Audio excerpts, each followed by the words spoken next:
Next up, we'll be hearing from Atelier du Sake Paris's brand manager, Maryam Masure.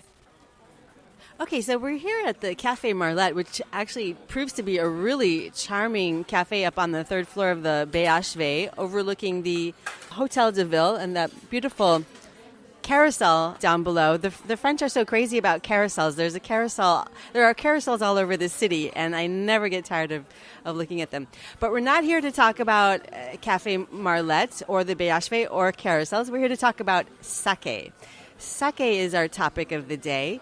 And here joining us is Maryam, who has so graciously agreed to explain to us everything she knows, or at least some of the high points of sake, because it's a subject I know nothing about. And you're going to start by telling us what the L'Atelier de Sake is, because you work for them, and we'll get into what you do for them in a moment. But first, tell us a little bit about L'Atelier de Sake. Thank you very much. I'm really happy to be here with you too, and to inform you about Atelier de Sake and Japanese sake.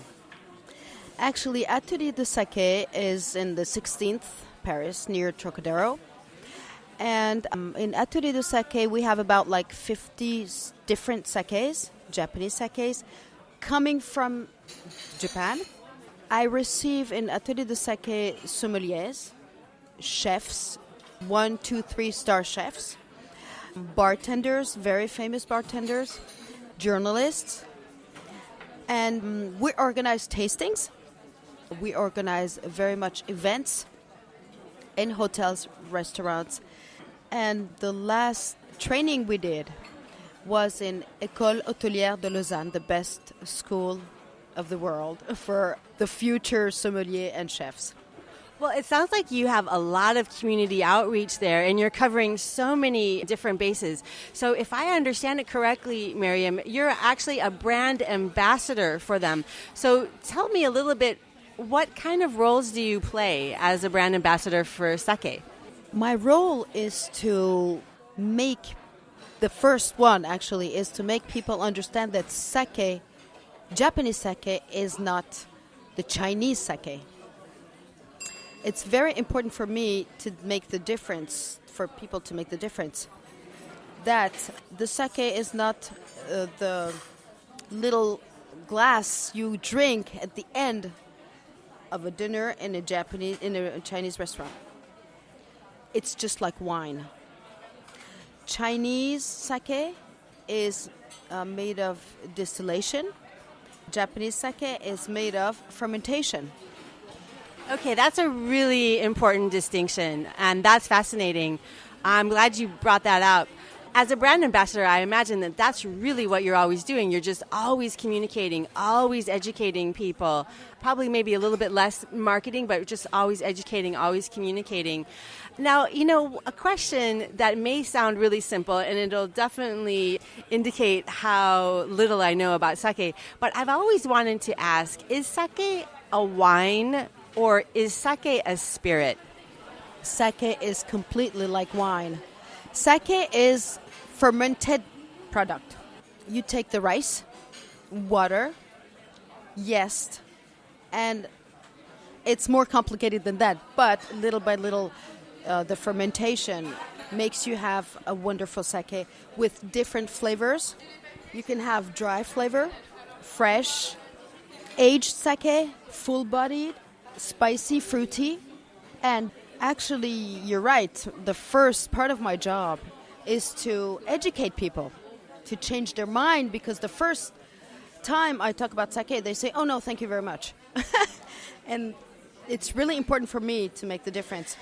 So by the time that part is done, then we can, pass the second and say, okay, now let's have a tasting.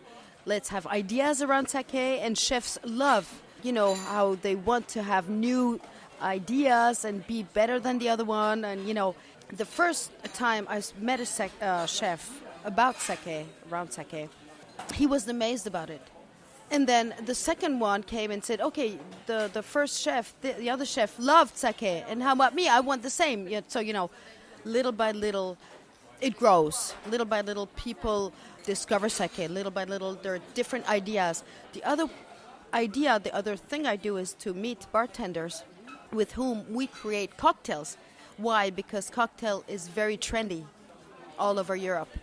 You cannot come in France and say, okay, you find sake, you discover sake, and you drink it, because they love so much wine that I had to find another way to make them discover sake. So cocktail was the best imagination we could have, Atelier de Sake could have. No, you're right. Cocktails have taken off in full force here since, about 8 years or so now, yeah. And I've tried some sake cocktails, and I really do enjoy them. There's so much creativity that can go into blending. Another point that you made me realize is sake aged? What is the aging process of sake? Is it like a wine? Can we keep it in barrels or bottles for years, or how does that work? The only difference between sake and wine is that you can keep your wine for ages. The more you keep the wine, the best it will be.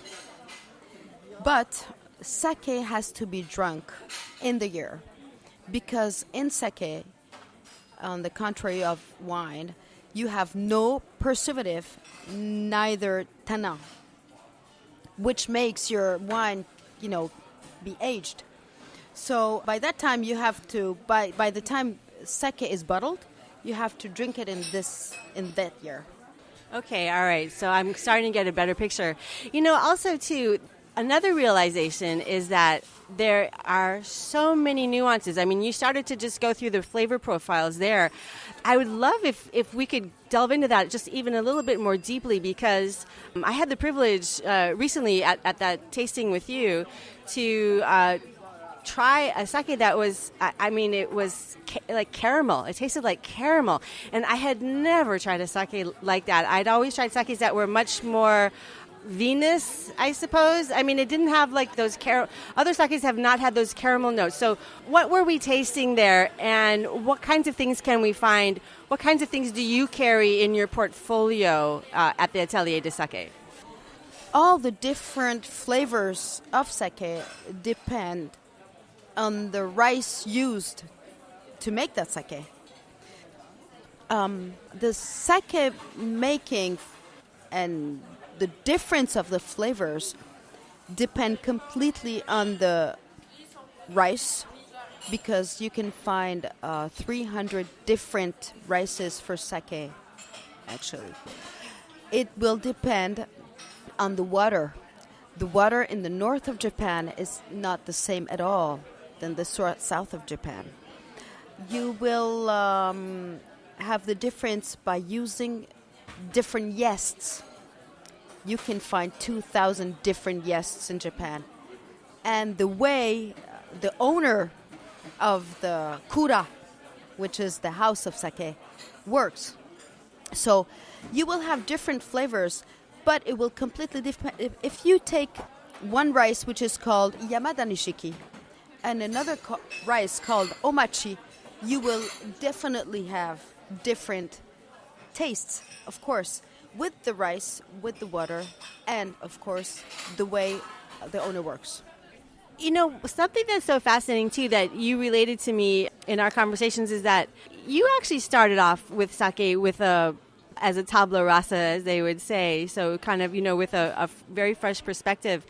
I imagine that immersing yourself in the world of sake has also meant that you've had to learn a lot about Japanese culture, especially food culture, no?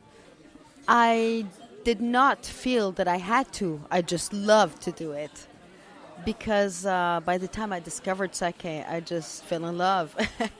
And I'm just completely passionate about it. So, of course, I had to feel like I'm a Japanese girl, and I just love to discover their civilization through sake. And so, last question. I mean, if one of our listeners would like to immerse themselves more deeply into learning about sake or tasting sake here in Paris, how would we go about that? Would we contact the L'Atelier, or would we maybe look at your events calendar to see if you're doing some kind of an event with maybe a mixologist? I know you do a lot of events, so like what's the best way to try to go a little bit deeper into this subject?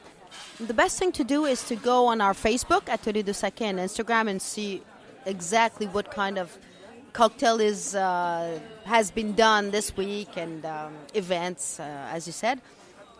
And another way to discover sake more is to go to places where Atelier de Sake is, like the Peninsula in Paris. You go to the bar and you can discover fantastic cocktails with sake.